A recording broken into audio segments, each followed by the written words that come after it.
안녕하십니까. 저 윤영한입니다. 저는 좀 장기로 공부를 한 사람이고요. 이제 말씀드리고 싶은 것은, 좀 포기라는 부분을 좀 안 했으면 좋겠습니다. 저도 오늘까지도 기대를 안 했어요. 오늘 학기초 발표하는 날도. 워낙 많이 떨어져가지고요. 예. 이제, 저같이 오래 한 사람들은 없을 것 같은데요. 제가 2002년부터 시작을 했었습니다. 근데 이제 그 전에 학원 등록은 2013년, 저희 10월에 이제 여기 들어왔는데, 그 전에 혼자 이렇게 책을 보고, 뭐 인터넷 보고, 인터넷 강의 듣고 막 했던 시간들이 너무도 많은 시간을 낭비했던 것 같아요. 학원에 등록한 게 가장 빠르고요. 예. 그래서 일단 점수가 저 이렇게 나왔는데, 제가 이제 워낙 장기로 하다 보니까, 이제 용어책을 좀 많이 이렇게 읽다 보니까, 용어에는 좀 자신감이 생기더라고요. 용어책 반복해서 계속 떨어지고 계속 하다 보니까. 그래서 용어는 항상 좀 180점 정도에서 항상 좀 겉돌았어요. 그러니까 60점에서 61점, 60점 이하로 떨어진 적은 별로 없었는데, 최근 들어서. 근데 이제 서술에서는 아무리 해도 60점이 넘기가 힘들었어요. 물론 저 현장 경험도 좀 약합니다. 근데 본사 경험이 많다 보니까 현장이 약하다니까 그런 것도 있지만, 근데 지금 여기 189점 이게 합격을 해줬어요. 이것 때문에 합격을 했습니다. 근데 이제 저는 1교시에서 이제 만회해가지고 2, 3, 4교시를 커버해 줄 거라 생각해가지고 했는데, 2교시가 너무 적게 나와가지고 이제 포기할 정도였었는데, 난데없이 2교시에서 189점이라는 거 딱 줬더라고요. 적게 안 잘랐어요, 제일 처음에. 그래서 2교시에 뭐가 저거 잘 나왔을까 이렇게 들어가 봤는데, 저는 이제 견적적으로 좀 많이 하다 보니까, 그 발주 관련 문제가 2교시에 나왔었습니다. 발주 관련을 보니까 딱 여기 학원에서 이제 하는 사람들, 저기 시험 선택했던 거 확인해 보니까 발주 쪽을 많이 선택 안 했더라고요. 근데 저는 이제 우연찮게 그 파트에 견적 쪽을 하다 보니까 그때 이제 최저가에 대한 내용들을 많이 썼어요. 현재 입찰에 대한 부분, 그러니까 종심제에 대한 부분, 종평제에 대한 부분, 지금 담합에 대한 부분, 현실적인 부분을 좀 썼어요. 좀 특이하게 보이는 것 같아요. 근데 이제 여기에서는 기대도 안 했는데 아마 70점을 준 것 같아요.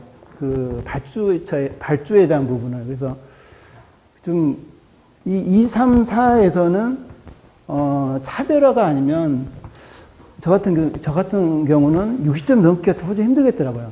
책에 있는 거 아무리 쓰고, 물론 현장 경험 특이한 사람도 많겠지만, 그래서 이제 거기에 부분에 자기가 어느 본사에 있든 현장에 있든 어느 파트에 있든지 자기가 뭔만에 자기 업무 쪽으로 해가지고 좀 더 깊이, 물론 기술사는 얇게 넓게 하는 것도 그러는데, 그 중에서 하나는 한 문제 정도는 많은 두 개면 좋겠죠. 그 하나 비장 무기는 자기만의 그 업무 쪽에 남들이 안 했던 그거 하나 무조건 갖고 있으면 돼요. 갖고 있다가 계속 떨어지다가도 언젠가 나오겠죠. 그 업무가. 그 업무에 관련된 거. 그거 하나 집중적으로 해가지고 2, 3, 4교시 여기서 커버가 된 겁니다. 물론 이제 빨리 해가지고 합격하면 좋겠지만, 이렇게 그 장기적으로 이렇게, 물론 집중적으로 그 시험 보기 며칠 전 이렇게 집중적으로 해가지고 공부 양을 늘릴 수 있겠죠. 근데 저 같은 경우는 이렇게 시험 보기 뭐 2주 시험 보고 2주 공부하고 시험 보고 뭐 이런 것도 있었습니다. 하도 많이 따다 보니 지쳤죠. 근데 이제 그 포기 않고 계속 그렇게 해온 건 있었고, 그래서 이제 그 말씀드리고 싶은 거는 아까 그거 차별화에 대한 부분이 좀 그런 쪽으로 접근해가지고 이번에도 저도 이제 이 자리에 쓸 기회가 없을 건데, 없다고 생각했었는데, 오긴 오더라고요.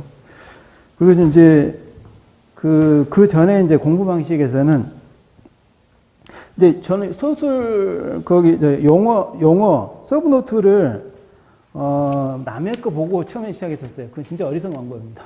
혹시나 남의 거 인터넷에서 돌아다니는 거 다운받아가지고 그게 덮어 씌우고 막 한다는 거, 그것은 아닌 것 같아요.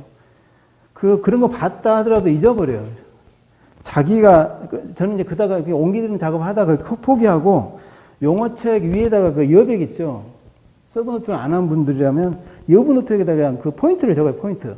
여백에다가, 이렇게 용어책에다 여백에다가 키워드라든가 주 제목들을 나열하고, 서술도 마찬가지로. 서술도 거기 그림 독해, 서술 그것도 여백에다가 몇 개 주요 요약들을 써버리면 그 다음에 넘기다 보면은 굉장히 이제 빨라져 버립니다, 그게. 하나하나 깊이 있게 내용을 하다 보면 자기가 공부가 아직 덜 됐기 때문에 그 전체를 내용하기 전까지는 굉장히 많은 시간이 되는 양처럼 보여요. 근데 이제 어느 정도 좀 공부를 좀 하고 하면 그 옆에서 여백이라도 여백 부분에 포인트를 해보면 그 문제에 대해서 요점이 딱딱 눈에 보여요. 그러니까 공부 양이 좀 줄어든다고 생각을 한다고 보면 될 것 같습니다. 그래서 한 문제가 뭐 3페이지만 이렇게 되지만 이제 계속 여백에다가 이제 쓰고 넘어가고 반복하다 보면 다음에는 그 한 문제에 대해서 요점이 딱 들어와 버리니까 시간 절약하는 데 좀 도움이 됐던 것 같습니다. 그래서 그런 부분에서 이제 조금 공부 방식에서 참고했으면 좋겠습니다. 이상을 마치겠습니다. 감사합니다.